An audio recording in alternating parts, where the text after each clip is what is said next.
que eu no apresento. galinheiro. Vamos botar. Ô, Pessoal, chega! Claudinei, Pronto, agora foi eu professor. apresentar, Né? deixa eu apresentar. Olha, nós estamos aqui com mais uma parte do nosso podcast, com o nosso professor Claudinei, que é também da psicologia. E ele é um chefe culinário. Direito. E ele também é um chefe... Chefe de cozinha. Exato, Claudinei, chefe fala de só as cozinha. profissões pra gente. Bom, primeiramente, vocês viram aqui uma zona, uma brincadeira, Advogado. porque assim, eu estava na cozinha, eu sou autista e eu tenho TDAH. E quando eu estou na cozinha, o meu TDAH ele se transforma, fazendo com que o meu espectro autista ele meio que desapareça, mas eu fico muito agitado. Fico muito agitado, muito animado, muito correndo, todo o ambiente. Aí, quando eu saio de lá, eu preciso chegar e alguém precisa me acalmar. Então, foi o que os alunos fizeram. Professor, calma, baixa a bola. Então, desculpa as brincadeiras aí, vocês que estão acompanhando. Mas vamos lá. Eu tenho muitas carreiras, porque eu gerava hiperfocos ao longo da minha vida. Então, eu comecei como advogado, era um péssimo advogado, porque eu não sei mentir. Então, quando o cliente chegava para mim, e eu sou fofoqueiro, então, quando o cliente chegava para mim e dizia assim... eu matei, eu chegava, que interessante. Eu chegava na frente da juíza e dizia, ele matou mesmo, ele contou para mim. A juíza falava, o senhor não pode dizer que ele matou, o senhor é advogado dele. Eu falei, mas ele matou. Eu estou advogando, mas ele Faz matou. sentido, faz sentido. Ele fez errado. Mas imagina, eu falei, matar é uma coisa simples. Imagina você dono de empresa, aí você fala, eu contratei o cara, mas o cara era meio ruizinho, não quero pagar o salário dele, vou falar que ele não tinha direito trabalhista. Eu chegava para ele trabalhou sim, ele não foi registrado porque o dono não quis registrar, mas tinha que registrar. Então as empresas ficavam meio bravas, meu sócio ficava muito irritado comigo, até um dia que eu resolvi parar. Cheguei lá, eu vi que era péssimo advogado, cheguei lá e falei assim, olha, peguei o sapato, bati e falei, daqui eu não levo nem o pó. Saí do escritório, era um escritório ganhava muito dinheiro, nós tínhamos um escritório na Paulista, muitos clientes, saí do escritório e fui começar toda a minha vida novamente nos Estados Unidos. E aí, fui fazendo outras carreiras, administração de empresas, marketing, neurociência, psicologia, voltei para a área de educação, no qual eu dava aula desde os 12 anos de idade. E final, teologia, por final, eu terminei com gastronomia, onde eu me encontrei. É isso aí. Caramba, Tem água? Não tem água. Tem. Tem aí, ó, dá pra- Da boca dos outros eu não bebo, não. Da boca dele, Pede eu não pro bebo. Rafa. Ô, Japa, pede pro Rafa ali, por favor. O japonês ali, você pediu Ô, pro professor. Rafa, você- Não, japonês, pode deixar. O japonês eu vou pegar depois. Não, vai pegar. Tá. Além de japonês, Vou vem falar, como tá calma o aí. som Vamos lá, e aí? japonês. Então, você, Clau, era o nosso... o nosso convidado de honra, mano. Especial. A gente tava ansioso pra entrevista com você. Foi a última, hein, gente? Mas, não, jamais. Estou em momento de saída. Da vida de carreira de professor. Vamos, velho!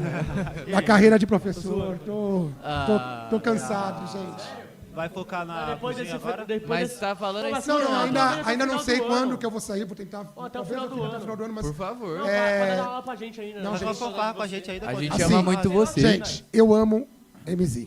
Eu amo essa escola. Eu tenho convite de escola para voltar, Então, pronto. para continuar todos os anos, para voltar como professor.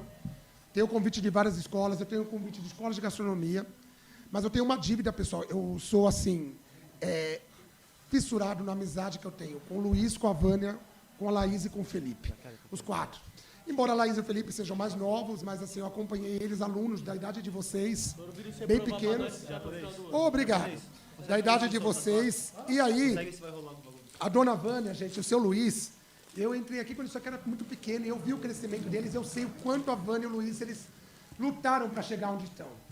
E eu fico muito triste quando alguém chega e reclama de alguma coisa que a escola está ruim.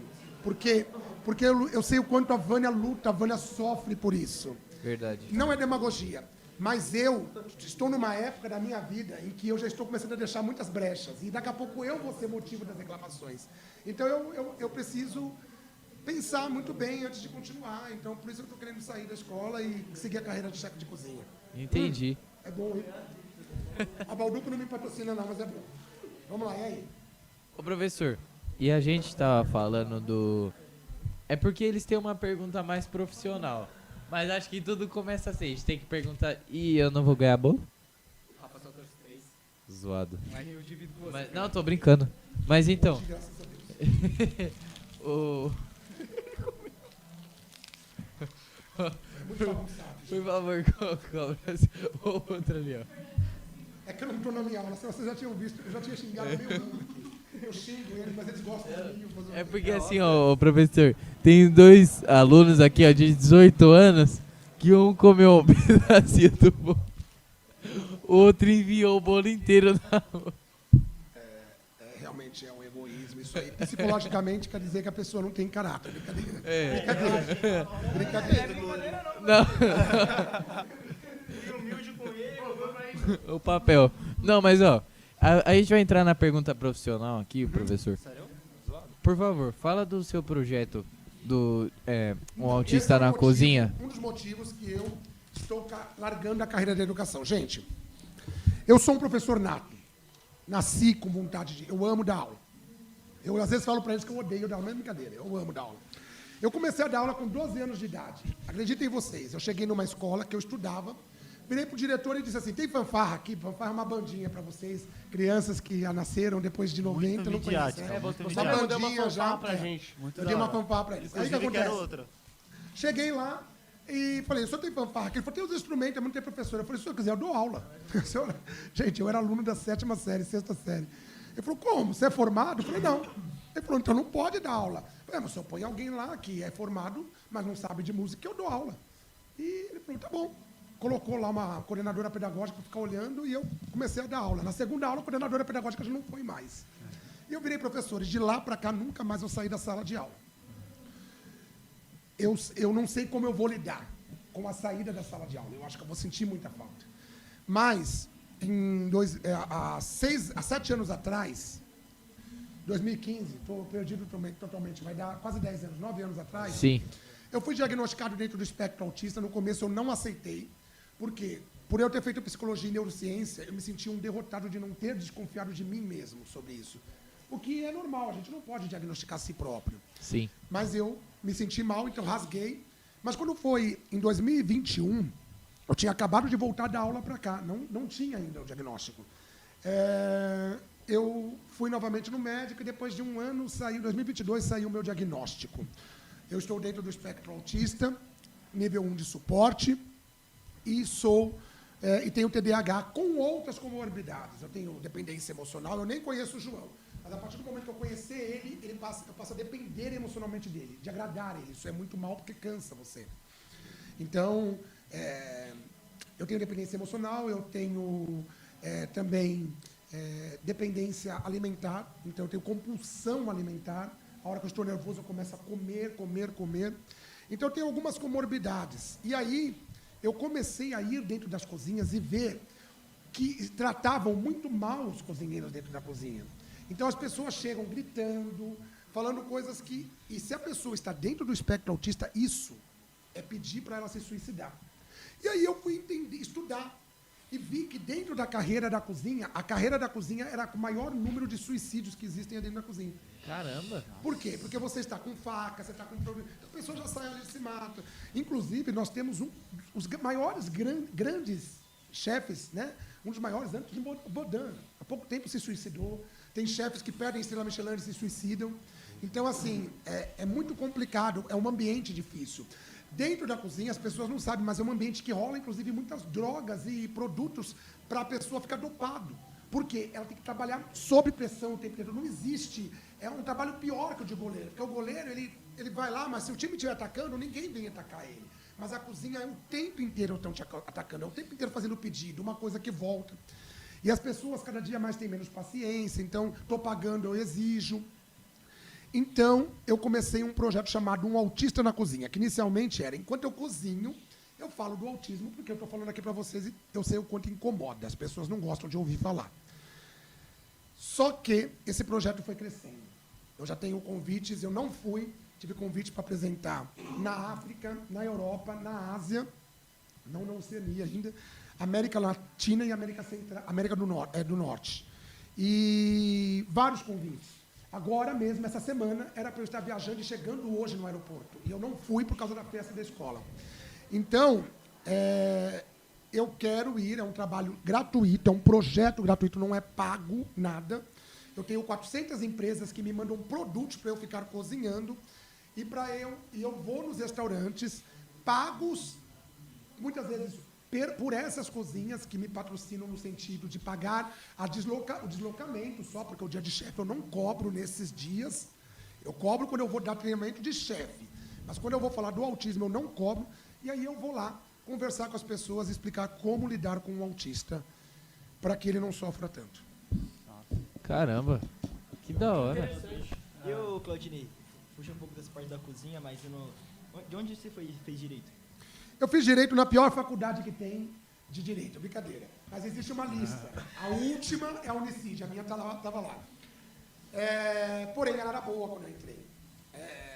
Depois, agora ela está melhorando, né? Unixul, não, ela está boa agora. É suave, é boa. Muito boa de odontologia, acho que é a melhor da América Latina. Mas em direito, ela tinha muita dificuldade de aprovação em relação à OAB.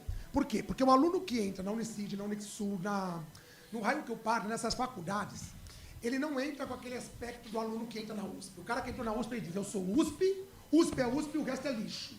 E ele diz, eu sou USP, eu tenho que passar, eu tenho que ser o melhor, eu tenho que não sei o que lá. PUC também. E Mackenzie ali. Mais ou menos. Em direito, essas três são as poderosas. Né? Você tem FAAP, você tem FAAP, acho que ainda não tem, antigamente tinha, vocês têm ainda. Mas você tem GV, FGV, mas a USP é a USP. Então o aluno ele já se sente mal. Quando ele vai para uma prova da OAB, ele nem testa, nem treina. Eu fui e passei de primeira, sem cursinho, sem nada. Então eu saí de uma faculdade que era ruim, mas para mim era bom. Eu tive os melhores professores, eu tive aula com juízes, com promotores, com delegados, com pós-doutores e ministros. Então era muito boa. Hoje, infelizmente, o direito ele decaiu muito, no sentido de ficou muito avacalhado, né? Então, é complicado. Mas, graças a Deus, eu passei na OAB, mas não era péssimo advogado. Direito para mim, mas eu sei a lei de cor, mas sou péssimo advogado. Ô, professor, e agora falando algo mais de boa, mas aqui entre nós, fala aí uma coisa que você tem pensado com relação à psicologia, um assunto que, tipo assim, se alguém chegasse em você e falasse, ó, Claudinei, fala alguma coisa sobre psicologia, que assunto você abordaria? Intolerância. Se eu tivesse que falar sobre isso, é onde eu encontro em todo lugar, todo dia na cozinha. É hoje aqui, senhores pais. Os senhores me desculpem, mas tem muitos pais aqui que, infelizmente, eles precisavam voltar um pouquinho para a escola, para entender um ambiente de escola. Eles esquecem, quando eles chegam aqui na festa, eles esquecem que essa, por mais que seja muito bem preparada, essa é uma festa que é a primeira vez que vocês estão fazendo um podcast aqui. Vocês já fizeram, mas assim, uma outra festa, num outro ambiente, com outra filosofia. Desse jeito, vocês não fazem profissionalmente todo dia. Sim. Significa que eu não posso exigir de você uma rapidez e uma perfeição. A mesma coisa nós. Nós temos pessoas trabalhando com chocolate que nunca colocaram a mão em chocolate. Pessoas trabalhando com hot dog que nunca fizeram um hot dog a não ser na sua casa. Então, tudo tem que ter uma paciência, uma calma. E eu vejo que as pessoas não têm. Então, você vai na fila e fala, espera um pouquinho. As pessoas não querem, elas querem brigar, elas querem reclamar, elas querem discutir, porque elas não conseguem ter tolerância. E não é a empatia. Até existe a empatia, mas não existe tolerância. É o eu estou pagando, eu exijo, é caro, então eu tenho que ser assim, do meu jeito. E isso é um problema que nós chamamos na psicologia de síndrome de Gabriela, porque eu nasci assim, eu cresci assim, eu vou ser sempre assim e vou morrer assim. Não é, o mundo não é assim, gente. Se você continuar intolerante, você vai encontrar pessoas assim. Eu falo isso para os chefes de cozinha. Porque vocês assistem MasterChef e programas de televisão e vocês acham que o ambiente de cozinha é aquilo. É realmente pior do que aquilo. O chefe grita, ele xinga, ele bate. Tem gente que apanha na cozinha, apanha. Em outros países apanha. Aqui no Brasil também, mas nos Estados Unidos e Europa, apanha. O chefe dá na cara, ele bate. Querem entender o que é? Tem um Netflix aí que chama, acho que Fome de Sucesso, ou Fome de... que é um chinês, japonês, sei lá, é um oriental, que eles fazem lá em Bangkok, acho que é em Bangkok. E eles fazem, e ele mostra ali como que é. A menina apanha na cara, ele faz a menina se queimar. É assim, cozinha é assim. Só que, antigamente, isso dava certo. O chefe mandava. Quanto maior fosse o nosso toque de chefe, quanto maior o número de dobras, mais cozinhas a gente dominava. Eu ainda uso assim.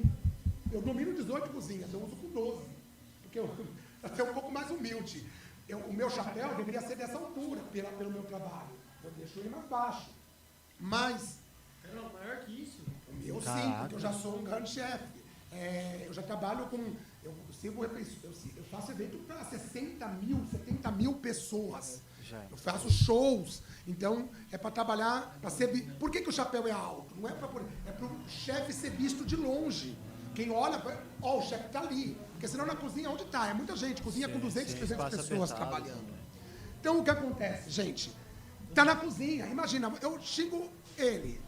Ele tá na cozinha, ele pega a faca e faz assim em mim, acabou, eu morri. Verdade. Letal. Então, letal. o que acontece? Se não houver tolerância dos dois lados, daqui a pouco a gente vai estar um matando o outro. É verdade. É o que está acontecendo com a política, as pessoas se matam. Vai estar nos trabalhos daqui a pouco. Você está dando, trabalhando. Não pode, não passa dando. Vai ser assim, gente. Já tem países que são assim. Existem países que são assim. Que você tem uma periculosidade tão grande. Só que nós precisamos, gente. Nós somos um colégio cristão. O país é um país cristão.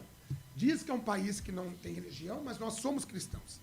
Mas independente do cristianismo, budismo, hinduísmo, qualquer religião vai pregar o quê? Eu me colocar no lugar do outro, eu amar o outro, eu entender o outro, eu ter tolerância, eu viver pelo outro. Mas a gente está cada dia para nós. Você pode ver, é mindset, é autoestima, é tudo, não tem nada para o outro, é para mim. É verdade. Então é a intolerância, com certeza.